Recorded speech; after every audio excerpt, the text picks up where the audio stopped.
Okay, welcome to the 34th Virtual History of 2021. This is Nathan Denny's, Associate Director of the Baltimore Architecture Foundation. First, thank you to everybody who donated to be with us today. Your support enables us to organize virtual histories each week. And this presentation is also part of Doors Open Baltimore, the citywide celebration of architecture and neighborhoods, with programs throughout the month of October. A big thank you to this year's Doors Open sponsors and BAF supporters. And before we get started with today's presentation, a few announcements. On October 20th, we'll be going to have a presentation about Utah Farm and the creation of Northeast Baltimore. It's a really fascinating archaeology project over at Heron Run. And this program is being hosted by the Evergreen and Homewood Museums. On October 21st, we'll be joining the Baltimore City Historical Society for a joint program and book talk about a history lover's guide to Baltimore. We'll be joined by authors Brennan Jensen and Tom Chalky. On October 22nd, we'll be joining the architect who recently purchased the Holly Hutzler mansion and the ongoing efforts to restore that mansion.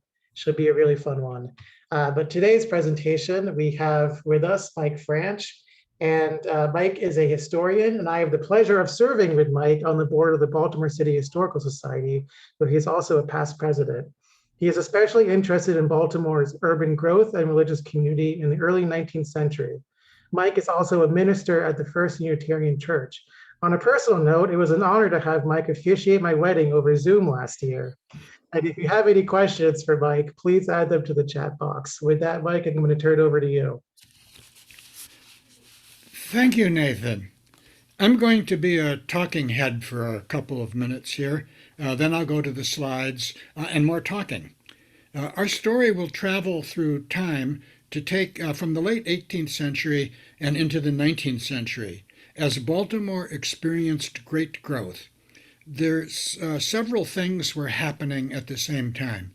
Denominations felt the need to build many new churches as the city grew in population and expanded in size. Congregational life became more complex as congregations formed Sunday schools, mission and aid societies, and held lectures and concerts. Architectural fashion changed, and there were changes in theology, and the status as members of some denominations grew in wealth and social status. All these things affected church buildings.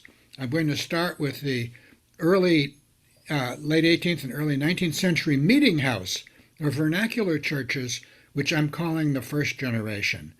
Then I'll move on to the second generation, the 1840s and 50s, when Baltimoreans began building what they thought of as modern churches, incorporating advances in heating, lighting, ventilation, and flexible space use, all in the newer architectural styles. You'll get some architectural history, but also social history. These buildings tell the stories of the people who built them, and their religious values, their strivings, and their physical and social mobility. I hope today's presentation helps you see these buildings. Today's eyes seem to call for steeples and porticos on churches, and at least get some sense of the human history here. I'm going to focus on Protestant churches and heavily on Methodist churches because they were the largest Protestant denomination and they built the most churches, and mostly on what we would consider minor buildings.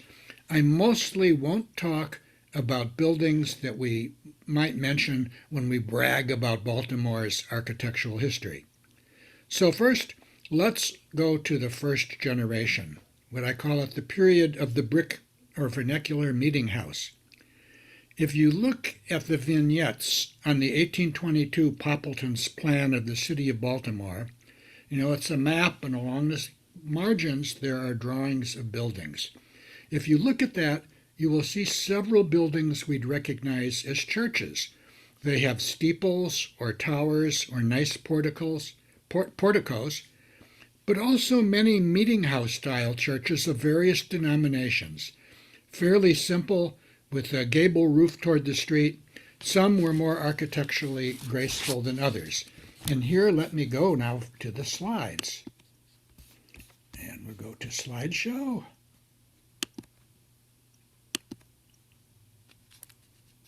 This is one of my favorite churches. We'll see this again. Certainly some of the churches in late 18th century Baltimore were fancy. Here's the First Presbyterian Church, which is down where Courthouse East is now, which used to be the old main post office.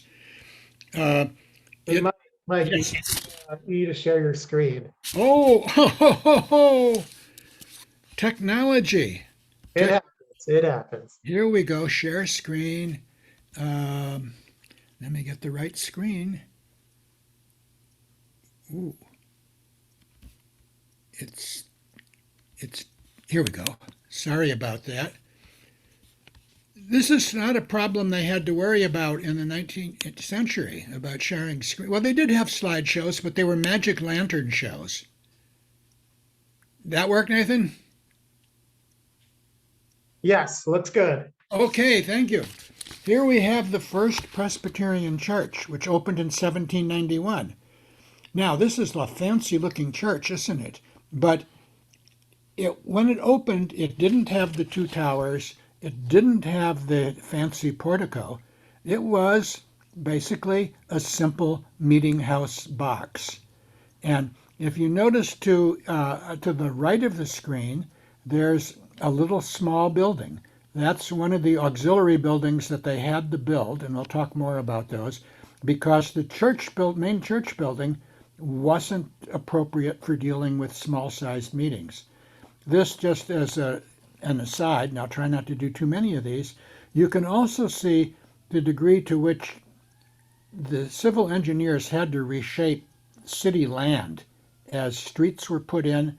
You can see the church is high up, there's a retaining wall, people are walking down below.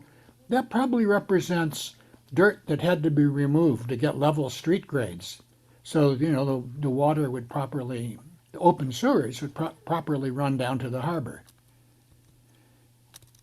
And here's a typical meeting house style that I'm talking about. Another church from an early religious structure, 1781. This was taken quite a few years ago. It looks pretty much the same. The shutters are closed. This is, very simple building. The Quakers believed in very simple buildings. I'm sorry, I'm going to back up a bit because things are not working right here. Well, they have to work the way they work. And this is the first meeting house, also 1781, first Methodist meeting house. It's a house, isn't it? It's about the same size, a little different shape. It has two doors, one for men and one for women. They had sexually segregated seating. I'll talk a little bit more about that in a moment. This was a mid-19th century rendering, so it's not really accurate in some respects. The twin church steeples that you see in the back and the church steeple on the right, they really weren't there then. But this is an example of meeting house simplicity, real simplicity. Others were a little fancier. This is the Light Street Church. This was the successor to the Methodist meeting house that we saw on the previous slide. Still a fairly plain building, two doors in front, some doors on the side. This is basically one big room in there. We'll see in a minute. Here's another shot of it. You can see it's a fairly plain building, but not without ornament. It has finials on the roof. That's those three decorative features on the sides and at the peak of the roof. There's ornamental moldings. It's simple, not without grace, just a little bit larger than a house, perhaps on a double lot. There it is in the one photograph. Well, there's two photographs of it that we know. Now come back to this. This is probably shortly before it was torn down in the 1860s. But there you can see really a graceful building, I think, but one that's really very simple. But again, not as the Quaker starkness there. There's entablatures above the doors, and it has nice rounded windows. It's They paid attention when they built it, but it was a simple building. In fact, not much different from some of the warehouses and commercial buildings that existed in Baltimore at the time. And indeed, some of these simple meeting house buildings eventually did become commercial dwellings, commercial buildings. Here's the Second Presbyterian Church.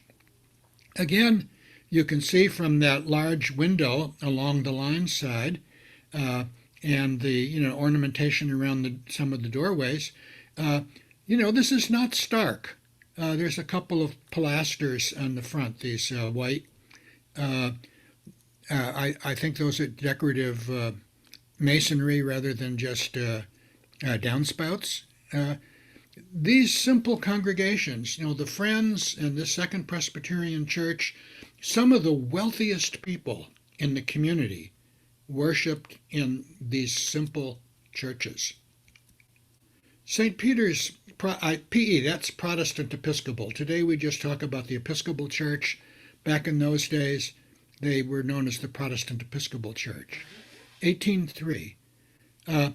Like the Methodist churches, only bigger. These churches were basically warehouses for preaching. As another aside, if you notice on the top left side of the building that you're on the roof as you look at it is a ventilator. One of the things that church vestrymen and trustees spent a lot of time on as the 19th century went on was thinking about ventilators for the roof to keep the air fresh in their churches. Talk about buying a ventilator, dealing with contractors, dealing with ventilators that leaked. And you notice, by the way, in this picture and all these pictures, well, this one you can tell, you can't tell in some of the drawings. These are also clear glass windows. We're not dealing with stained glass here.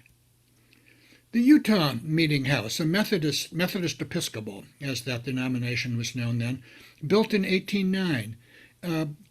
Almost a copy of the Light Street Church, except the Light Street Church was 5 windows wide. This is only 3 windows wide. Doesn't have the finials on the roof, but sort of a standardized, very simple design. And here's another Episcopal church, built in 1812. They've made an effort at a decorative front, but it still could be a Methodist church. The same 2 or 3 door entrance, the same circular window or rosette.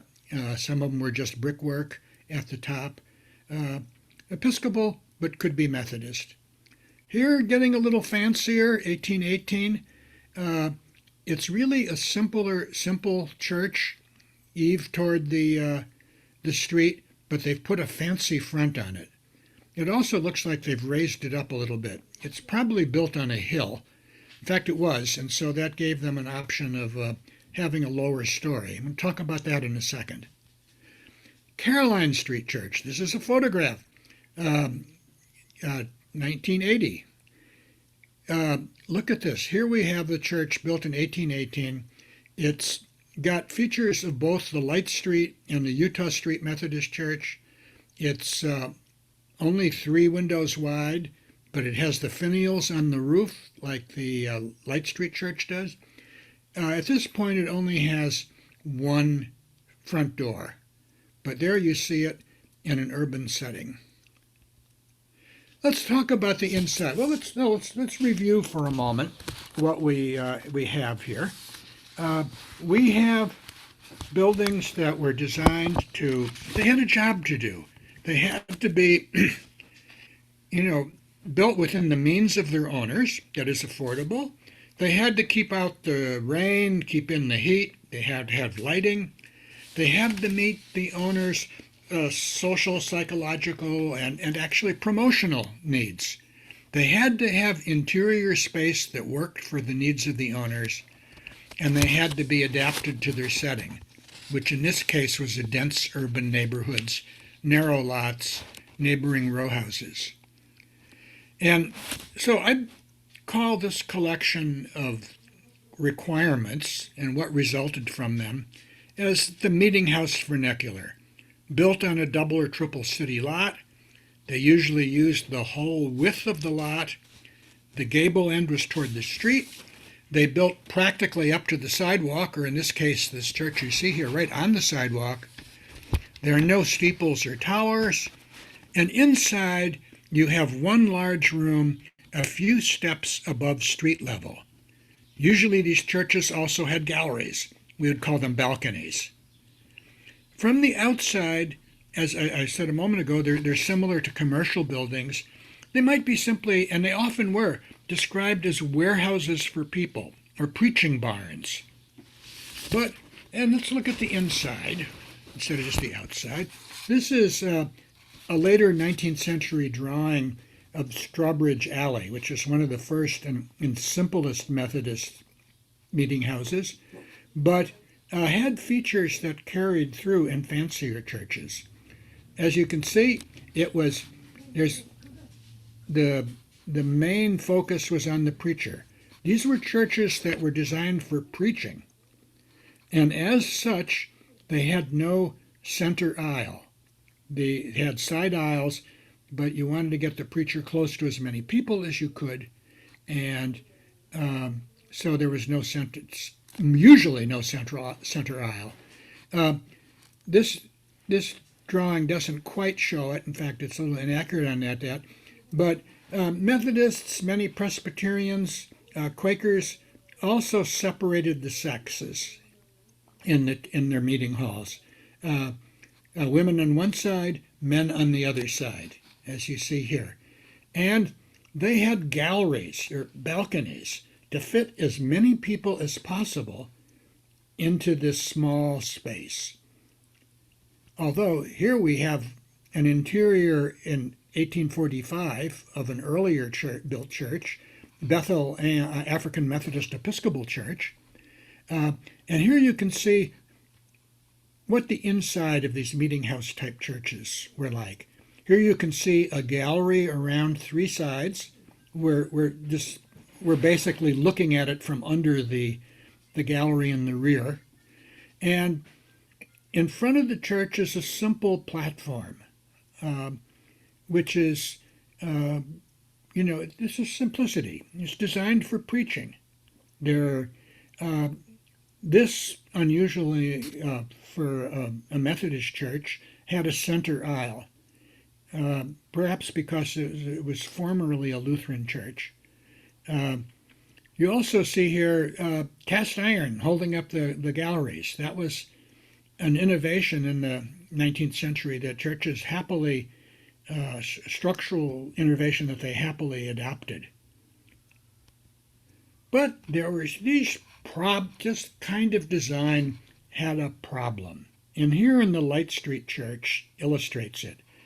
They were just a few steps up from the street. And they had cellars under it, not basements. You can see there's a door there at the left arrow leading down into the cellar. Now, these cellars could be useful for rent, but they weren't usable for the expanding needs of the church. When the Lovely Lane Church was built, when this is the Light Street Church, successor to Lovely Lane, when it was built in the late 18th century, the Sunday school movement hadn't gotten going. Churches were mostly used for meetings in their sanctuary, for worship services. Starting in the early 19th century, churches started holding Sunday school classes. Initially, really Sunday classes for poor people, for poor children, because there's no public school system. And in fact, there were some issues in some of the stricter churches of, if a teacher was teaching in a Sunday school, was he violating the Sabbath? But in the course of the 19th century, churches and congregations became more active. They had auxiliary societies, women sewing societies, missionary societies, reading groups, lectures, all sorts of things for which the big sanctuary, which of course had to be heated in cool weather, inadequate. And so by the 1830s, they had figured out a solution to this problem. If they built their new churches higher and put the auditorium on the second floor, they could use the ground floor or basement level for classrooms, a lecture room, or other meeting facilities.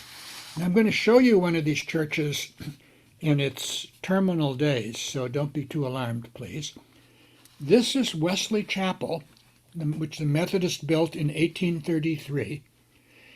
This is one of three churches they built then. There was Wesley Chapel, the Monument Street Church, which you'll see in a moment, and the Fayette Street Church in 1834. And you can see this is a church that it's got what looks like three levels.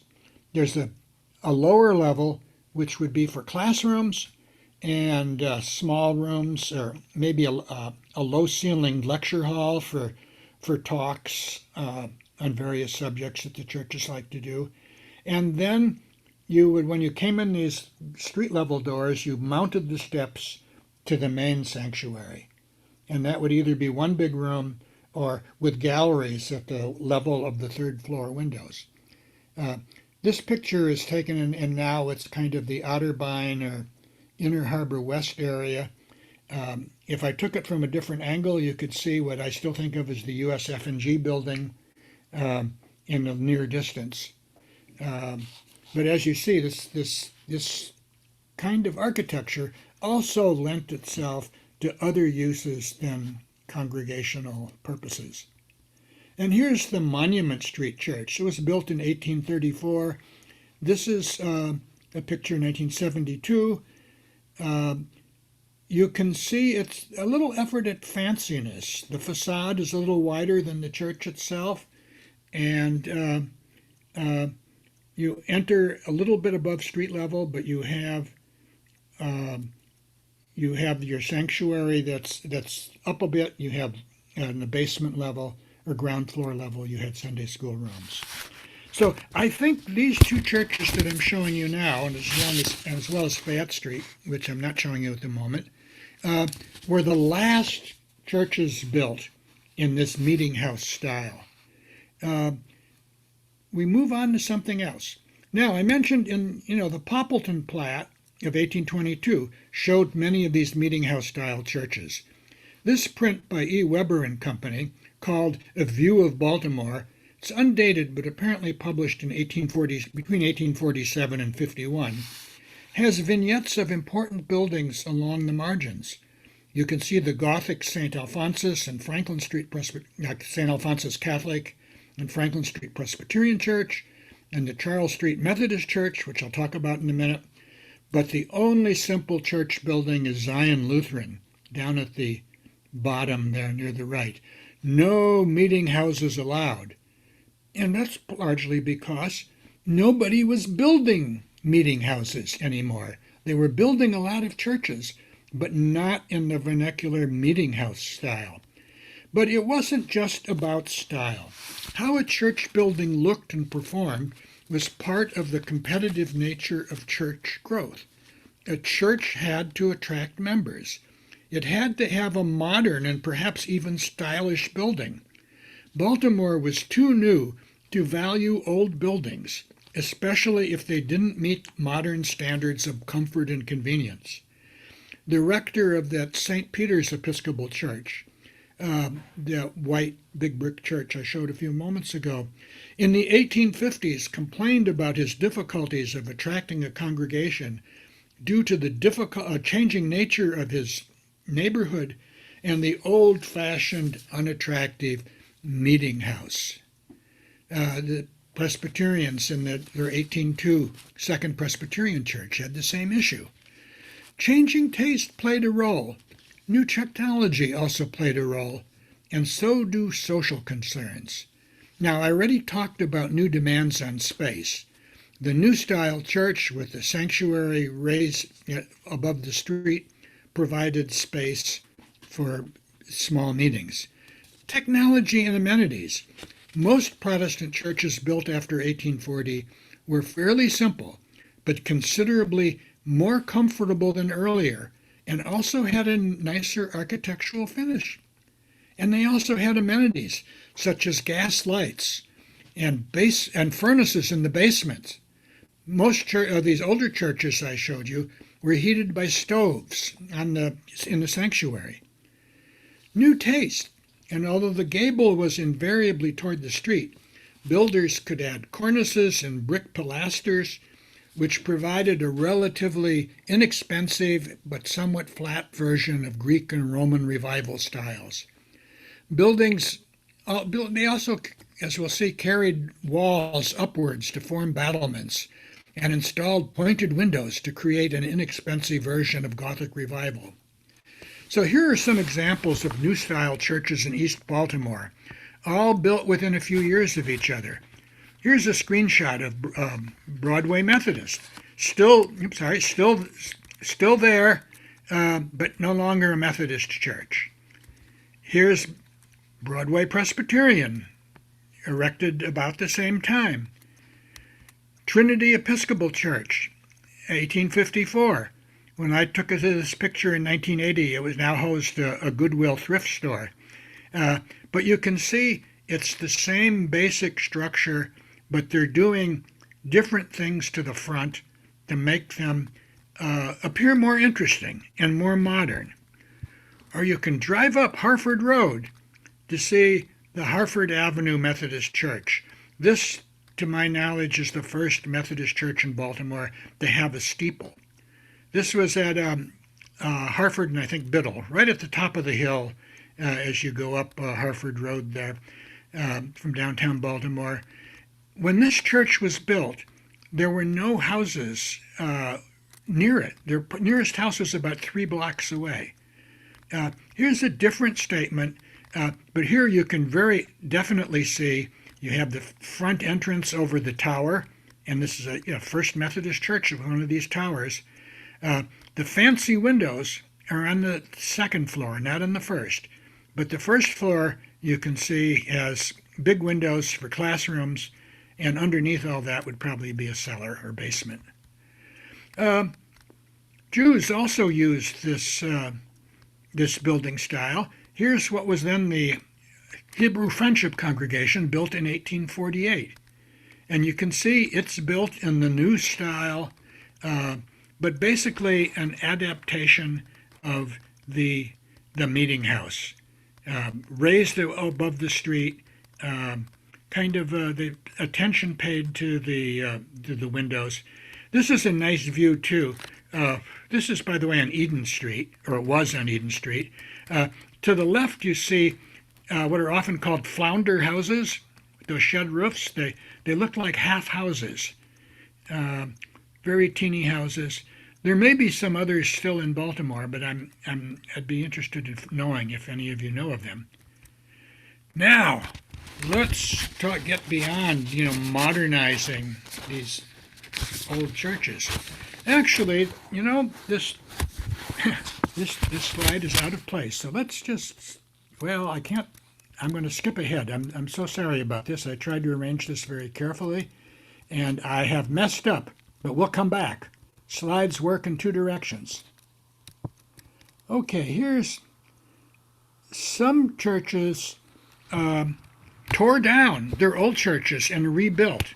3 of these did so in 1851, that same year.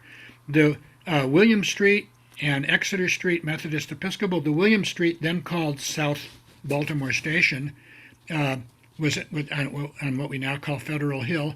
Here's the Exeter Street Church in Old Town. Absolutely, very dignified, very formal, big windows, Roman styling, a big cornice, very fancy, I would say. And here's this William Street Church. Simpler, a bit more dignified perhaps, and clearly the main action does not happen at street level, but up at the level of that big window. Now, the Presbyterians, remember that photo, the drawing of the Second Presbyterian Church? Here's another one, probably near the end of its life. Looks like the ridgepole along the roof there is settling down somewhat, but you get an idea of, how by 1850, this church, which was nearly a half century old, was outmoded. The congregation tore it down and built this, which they called Norman style in architecture.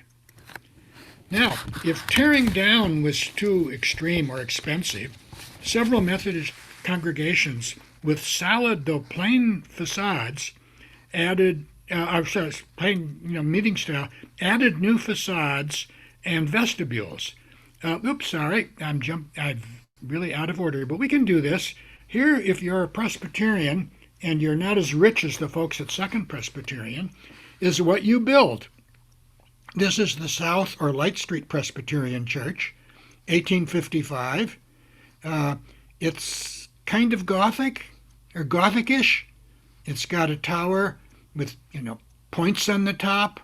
It's the side walls are carried up a bit, so you've got like sort of a battlement kind of thing, or more like a finial. This church, by the way, today we are enamored of plain brick.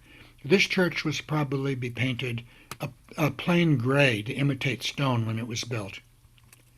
Here we go with the Eastern Avenue Methodist Church, which was a simple meeting house church, but in 1861 they added this. They did a lot of internal renovation, and they added this fancy Victorian portico and gave them this vestibule so they could look modern. They would be up with the best Victorian taste.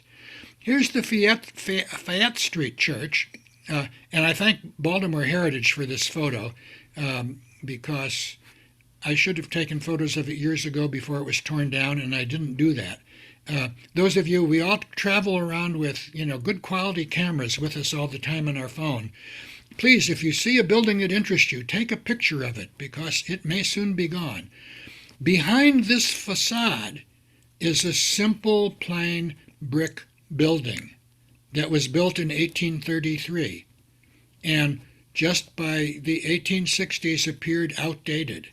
So here again, they built this, it looks like a train station or amusement park entrance to be modern, to show that they were keeping up with the times. Now I got to go back. The best laid plans, because I want to talk about a really significant change. And that happens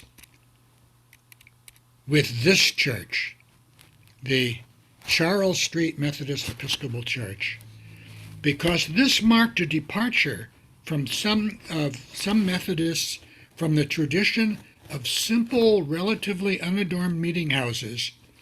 And this new style of architecture coincided with the emergence of high-status Methodist congregations and Methodism's movement into the denominational mainstream. So here, some people who had been worshiping at the Light Street Church wanted to move uptown and to have a fancier and a very different kind of church. And so they basically moved 2 blocks up and 1 block over and built this church at Charles and Fayette Street.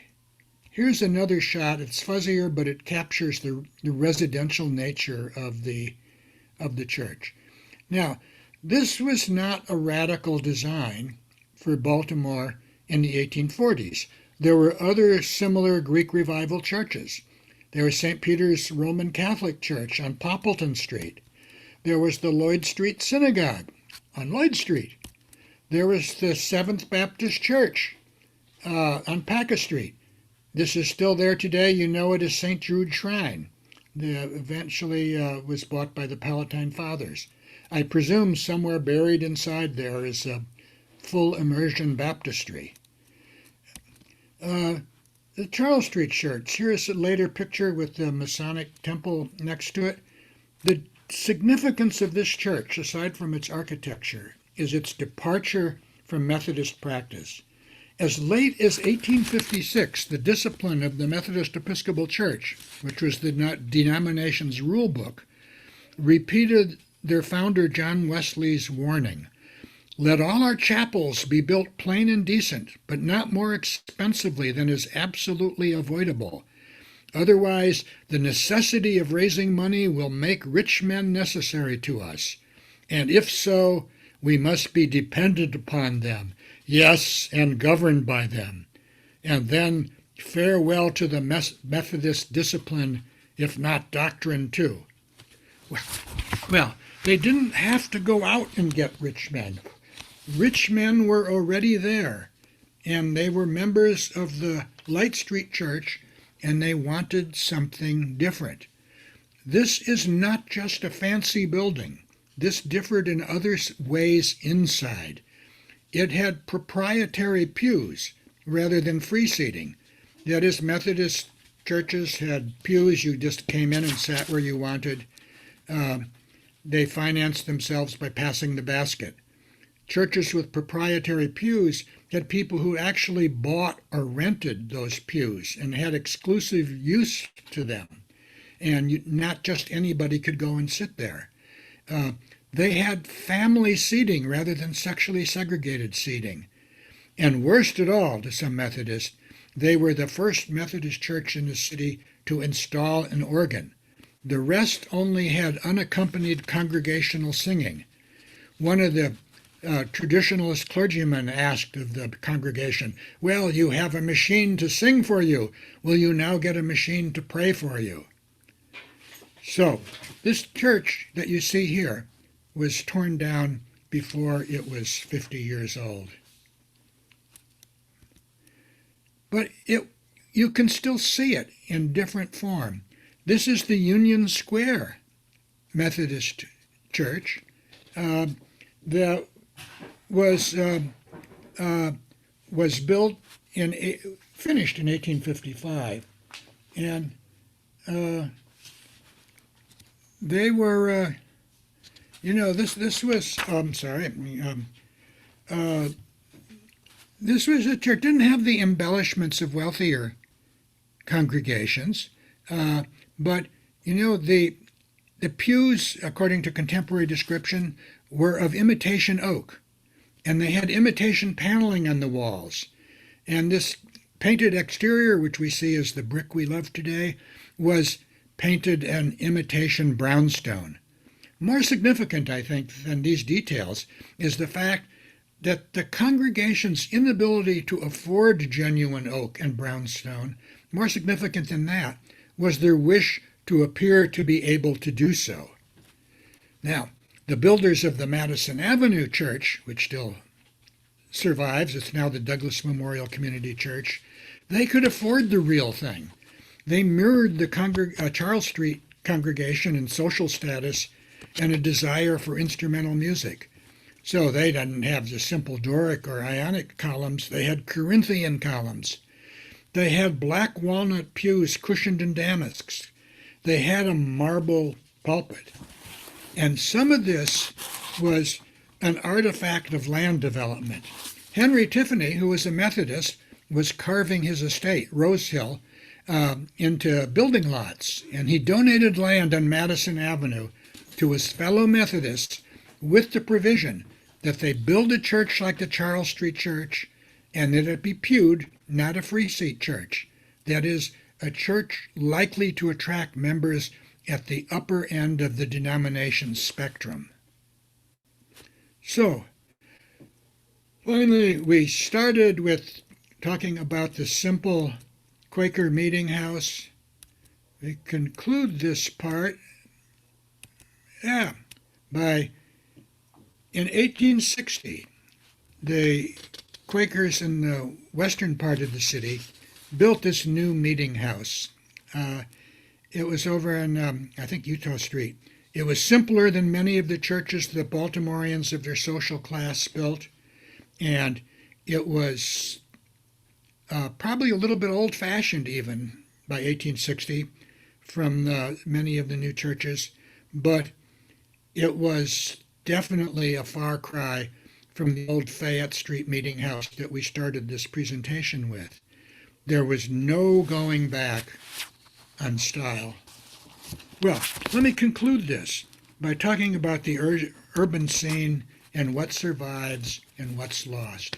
I've showed slides of individual churches, and you get a sense of individual churches, but you don't get a sense of the dense and built-up urban scene. So here's a slide from the wonderful Sachse bird's eye view of Baltimore, 1869. And, so here we go. This is sort of the Old Town area. Right up at the top here is where the old Fayette Street, and that's where the post office is today. And at the top, there's the Friends Meetinghouse there with their burial ground adjacent to it. Here's 2nd Street Presbyterian Church, a couple blocks away, with its twin towers. Right across the street is the Lloyd Street Synagogue. Across the street is the McKim Free School, the Greek Revival building, the big building of the Universalist Church, and over here is a German Lutheran church, which, as you can see from this picture, is still in the kind of the second generation Meetinghouse style. Just a big block of bricks. Looks like the first floor raised from the street, but very simple. And here is the Caroline Street Church, the Methodist church. It's listed as a public school here because the school commissioners, in order to save money, would lease school rooms. The churches had these Sunday school rooms. So why build schools when you could rent Sunday school rooms? Which is, of course, one of the reasons why the Catholic population avoided the public school system. They're not going to send their kids to to Protestant churches for public schools. And you can also see how that second generation style is dwarfed by the Lutheran church across the street from us. This style just doesn't cut it anymore in the competitive atmosphere of church building in Baltimore. So what do we have left? I showed you Wesley Chapel. Some of these churches survived for decades after they were no longer used as churches. They had big interiors. You could use them as warehouses. The High Street Methodist Church, I never got a shot of that one in now Little Italy.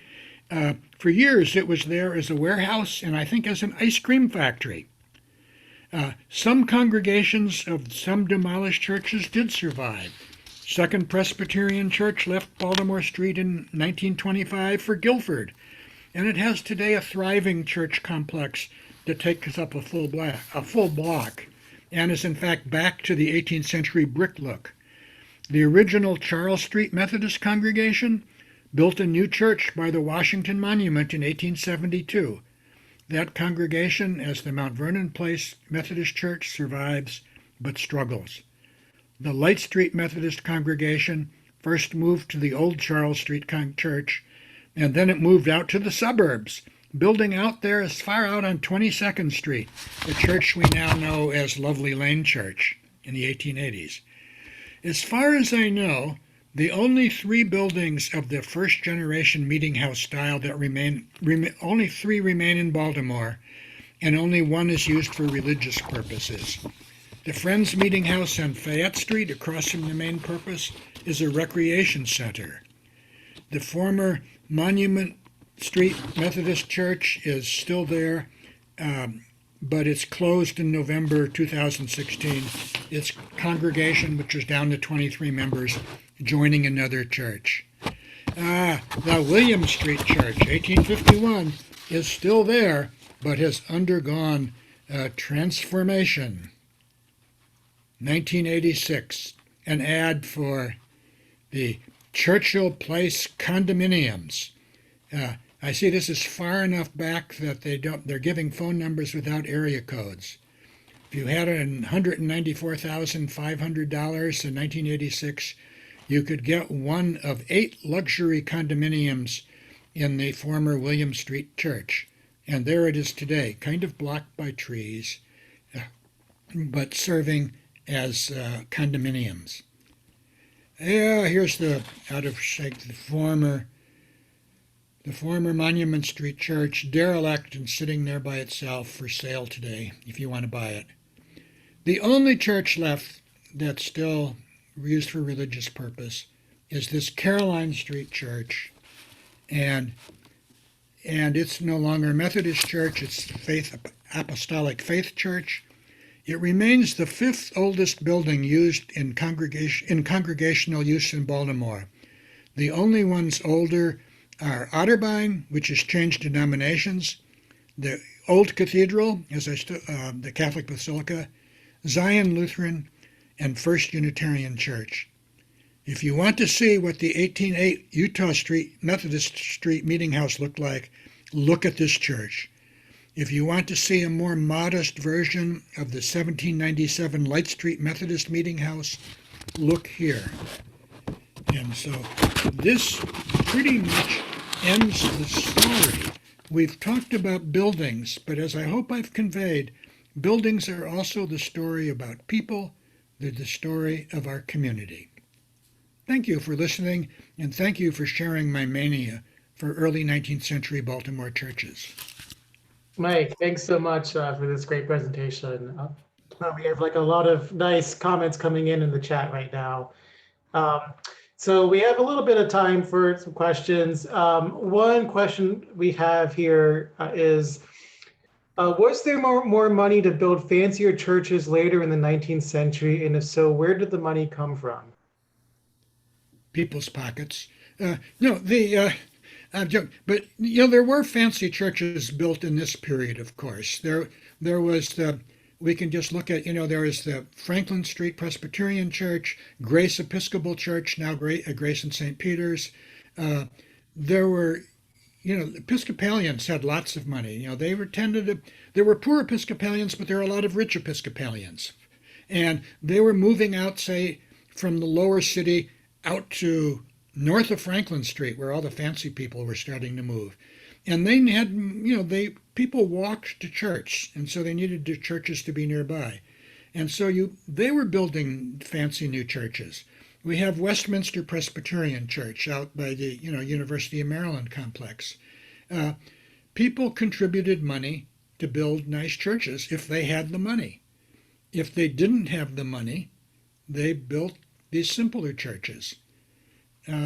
But by the, after the Civil War, when the Gothic revival was full blown, they had the money to build fancier churches and also money to gussy them up. A lot of these churches, even the Catholic Cathedral, First Unitarian Church, they had plain clear glass windows when they were built, and when they had.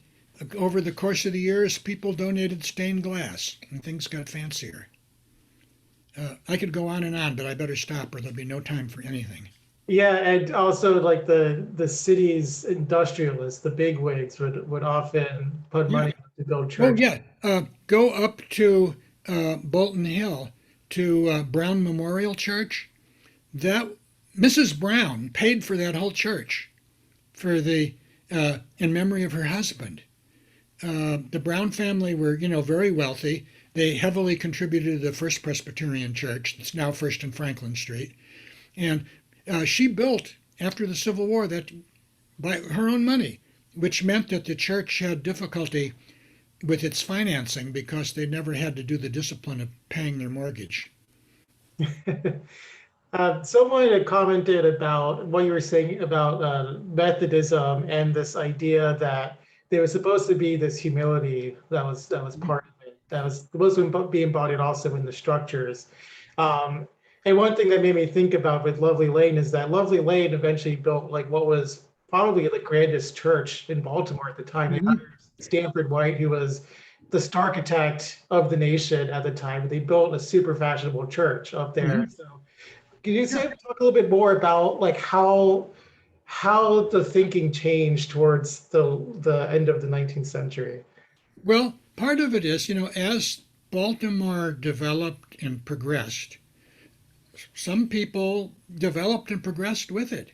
Uh, they started out as little merchants and ended up as department store owners. Uh, they started off with a little machine shop and ended up with a big factory. Uh, you know, uh, Enoch Pratt, who was a longtime member of the Unitarian Church, started out here on his own, with a little hardware store. They said he, would wheel his with a wheelbarrow deliver horseshoe nails and mule shoe nails to his customers himself. But then he invested in railroads and steamboats and banking, and had a lot of money. And there were a lot of people like Enoch Pratt who did this kind of thing and had the money to build grand churches. With that what church we now call Lovely Lane out there, it also helped that its visionary pastor John Goucher also had a rich wife, and uh, and so there was family money there. But there were people with money. Uh, those rich Quakers, they had simple. They believed in simple churches. But when Methodism, when Methodists got rich, they wanted rich churches like the Episcopalians. So this will be the last question, and we're almost at an hour here, so I don't want to spend too much time on this, although I apologize for going long. topic. Someone's asking, did the Methodists and Episcopals split over humility ideas or religious doctrine?